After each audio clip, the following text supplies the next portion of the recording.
Hello, all my dear students. Today we are going to see the third part of the story Let's March. So let's get started. I call upon all governments, intergovernmental agencies, business, faith leaders, workers, teachers, and NGOs, and each one of us to put an end to all forms of violence against children. अब यहाँ लेखक कहते हैं कि मैंने सबको इस चीज़ के लिए इनवाइट किया था, सबको बुलाया था ताकि हम ये जो बच्चों के ख़िलाफ़ जो वायलेंस है, जो हिंसा है, इस हिंसा को हम ख़त्म कर सकें, इसका हम खात्मा कर सकें। स्लेवरी, ट्रैफिकिंग, स्लेवरी यानी गुलामगिरी, ट्रैफिकिंग यानी बच्चों के खिलाफ़ जो अवैध कारोबार होता है, जैसे बच्चों को बेच देना, लड़कियों को बेच देना, ये चाइल्ड मैरिज, बाल विवाह, चाइल्ड लेबर, बाल कामगार, सेक्सुअल अब्यूज़, बच्चों के खिलाफ़ होने वाले जो सेक्सुअल अब्यूज़ है यानी लैंगिक जो उनके साथ अत्याचार होता है वो, एंड इलिटरेसी और जो निरक्षरता है। These things have no place in any civilize society, और किसी भी सुसंस्कृत समाज का ये हिस्सा नहीं होने चाहिए ये जो बच्चों के खिलाफ़ क्राइम होते हैं ये। Friends, we can do this, और लेखक कहते हैं कि हम ये सब कर सकते हैं।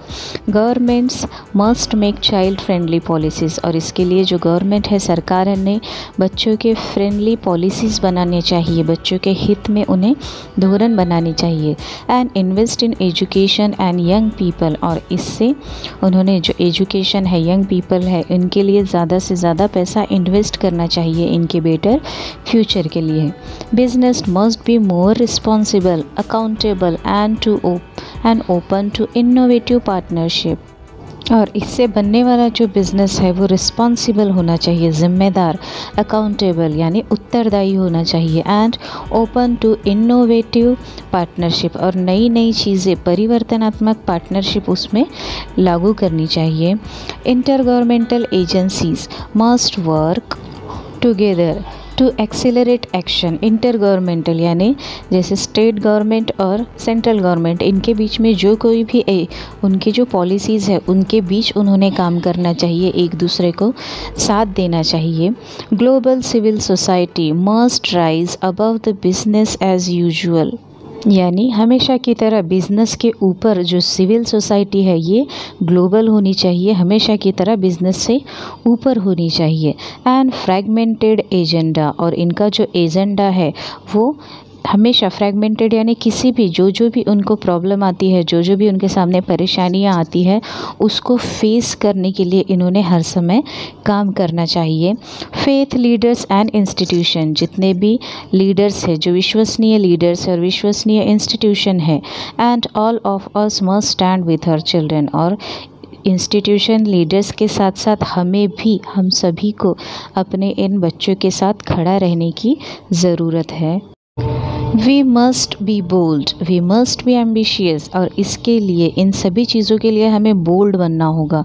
बोल्ड यानी हिम्मत दिखानी होगी। वी मस्ट बी एम्बिशियस, हमें दिल में कोई चाह रखनी होगी। And we must have the will, हमें दिल में कोई आशा रखनी होगी। We must keep our promises, और इसके लिए जो हम प्रोमिसेस करते हैं, जो हम वचन देते हैं, वो वचन को हमें पूरा भी करना होगा, तभी हम ये जो चीज़ें हैं बच्चों के लिए साकार कर सकते हैं। ओवर 50 ईयर्स अगो, 50 साल पहले, on the first day of my school, यानी जब मेरा स्कूल का पहला दिन था, I met a cobbler boy my age sitting outside the gate of the school, मैं एक छोटे से कॉबलर यानी जो चप्पल जूते बनाते हैं ऐसे उनके बच्चे से मिला था जो मेरी स्कूल के बाहर बैठता था। आई आस्क्ड माई टीचर, और उस समय मैंने अपने टीचर से पूछा था, why is he working outside, वो बच्चा बाहर क्यों काम कर रहा है। Why is he not with us in our school, वो बच्चा हमारे साथ हमारे स्कूल में क्यों नहीं है। सिया ने लेखक को बचपन से ही ऐसे बच्चों के प्रति चाह थी, उनके लिए कुछ करना था। My teachers had no answer, लेकिन मेरे टीचर्स के पास उस सवाल का कोई भी जवाब नहीं था। One day I gathered the courage to ask the boy's father, और एक दिन मैंने क्या किया, तो वो उसी जो बच्चा है उसके पिता से पूछने की हिम्मत की। He said, sir I have never thought about it, और उन्होंने क्या कहा, तो बहुत ही ऐसा टच होने वाला जवाब दिया कि मुझे नहीं पता और मैंने कभी सोचा भी नहीं कि ये बच्चा मेरे साथ काम क्यों करता है। We are born to work, और वो कहते हैं कि शायद हम काम करने के लिए ही हमारा जन्म हुआ है। यानी उन्होंने कभी नहीं सोचा था कि मेरा बच्चा भी स्कूल जा सकता है। His answer made me angry. It still makes me angry. और उस समय मुझे उस फादर के वो जवाब का इतना गुस्सा आया था और आज भी मुझे गुस्सा आता है। क्यों आता है? तो लेखक कहते हैं, ऐसा सोचते हैं कि अगर पिता अपने बच्चे की पढ़ाई के, उसके अच्छे भविष्य के बारे में नहीं सोच सकता तो फिर हम किससे एक्सपेक्ट करें। और इसीलिए वो कहते हैं कि ये हम सब की जिम्मेदारी है कि हमें ऐसे बच्चों को उस कंडीशन से निकालना है। As a child, I had a vision of tomorrow, a vision of that cobbler boy sitting with me in my classroom. और उस बचपन में ही, जब मैं बच्चा था, उस समय ही मेरे पास जो दृष्टि थी वो भविष्य की सोचने की थी, कल की सोचने की थी। और उस समय मैं उस बच्चे को मेरी ही क्लास में अपने पास बैठा हुआ महसूस करता था कि एक दिन ये बच्चा भी ऐसे ही क्लास में बैठकर अपनी पढ़ाई करेगा। Now that tomorrow has become today.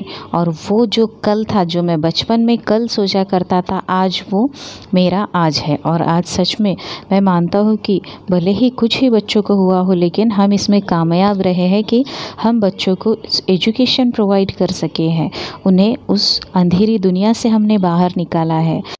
I am today and you are today.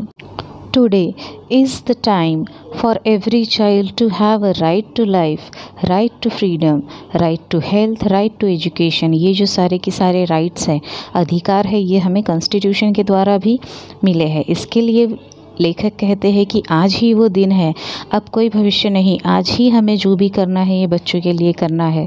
इन्हें राइट टू लाइफ, जीवन का अधिकार देना है, ज़िंदगी जीने का अधिकार, राइट टू फ्रीडम, स्वतंत्रता का अधिकार, राइट टू हेल्थ, अच्छा आरोग्य, राइट टू एजुकेशन, अच्छी शिक्षा, राइट टू सेफ्टी, इन्हें सेफ्टी मिलना, इन्हें सुरक्षा मिलना, राइट टू डिग्निटी, समाज में इन्हें प्रतिष्ठा मिलना, राइट टू इक्वालिटी यानी समानता का अधिकार, किसी भी जैसे जाति धर्म हो या फिर लिंग भेद हो, जाति भेद हो, इस तरह की इनके साथ जो है वो समानता का अधिकार दिखाना। एंड राइट टू पीस और शांति, जो कि हर किसी का अधिकार है शांति पाना। तो ये सारे अधिकार इनको दिए जाने चाहिए। Today beyond the darkness, I see the smiling faces of our children in the blinking stars. और लेखक कहता है कि आज ये जो काला अंधेरा छाया हुआ है, इसके दूसरे छोर पर, दूसरी ओर आई सी द स्माइलिंग फेसेस, मुझे ये जो बच्चे हैं इनके सारे हंसते हुए चेहरे तारों की तरह, चमकते हुए तारों की तरह मुझे दिखाई देते हैं। Today in every wave of every ocean, हर समंदर की हर लहर में, I see my children are playing and dancing, मैं आज सारे हमारे बच्चों को देखता हूँ जो खेल रहे हैं और जो नाच रहे हैं। टुडे इन एवरी प्लांट, आज हर एक प्लांट में, in every tree and mountain, हर पेड़ पर, हर पर्वत पर, I see our children growing freely with dignity, मैं देखता हूँ कि हमारे जो बच्चे हैं वो पूरी डिग्निटी के साथ, पूरे मान सम्मान प्रतिष्ठा के साथ वो बढ़ रहे हैं। जैसे कि पहले लेखक ने एक माउंटेन वाले रीजन का जो एक्सपीरियंस है वो बताया था। Friends, I want you to see and feel this today inside you, और वो हम सब से कहते हैं कि मैं ये चाहता हूँ कि आप हर कोई ये जो भविष्य का चित्र है ये आप अंदर के अंदर फील करो और उसके लिए अभी से कोशिश करो। My dear sister and brother, as I said many interesting things are happening today, जैसे कि मैंने कहा है कि कई सारी चीज़ें आज दुनिया में हो रही है। May I please request you to put your hands close to your heart, और मैं ये चाहता हूँ कि आप सब की सब, जो मैं आपसे विनती करता हूँ कि आप अपना जो हाथ है अपने दिल के करीब रखिए। क्लोज़ योर आइज़, अपनी आंखें बंद कीजिए, and feel the child inside you, और वो जो छोटे छोटे बच्चे हैं उनके सपने हैं, उनकी इच्छाएं हैं, उनकी आकांक्षाएं हैं, सारी की सारी आप अंदर फील करें। I am sure you can, और मैं बिल्कुल खातरी से कह सकता हूँ कि यस, अब वो आपको महसूस हो रहा है। Now listen to the child, listen please, और हर बच्चे को सुनने की कोशिश करें। Today I see thousands of Mahatma Gandhis. आज मुझे कई सारे महात्मा गांधी दिखाई देते हैं, नेल्सन मंडेला दिखाई देते हैं and Martin Luther king calling on us, और ये सारे लोग मुझे दिखाई देते हैं।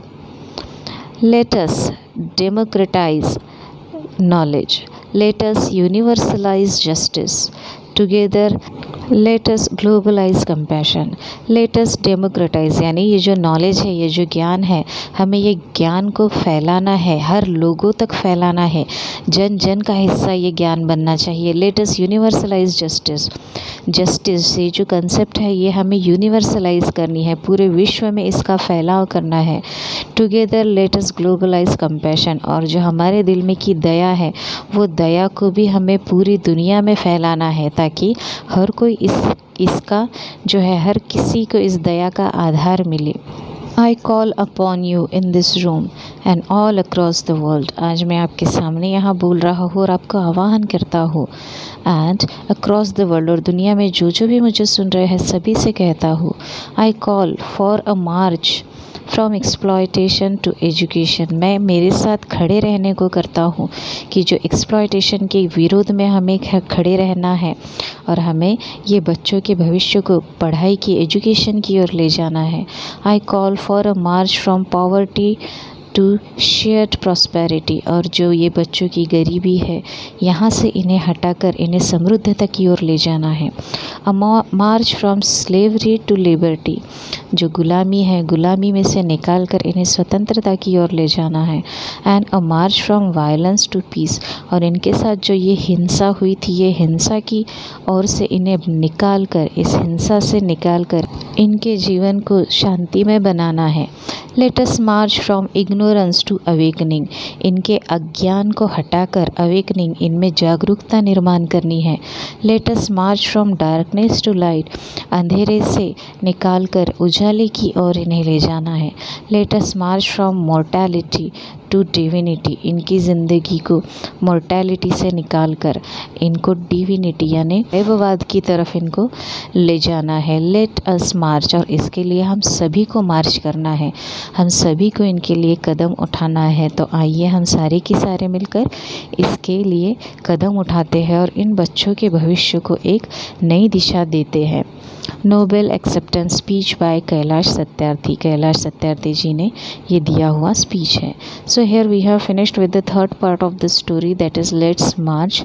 So for new video please subscribe the channel. If you like this video please like, share with your friends, and please check the playlist for more and more videos. Thank you.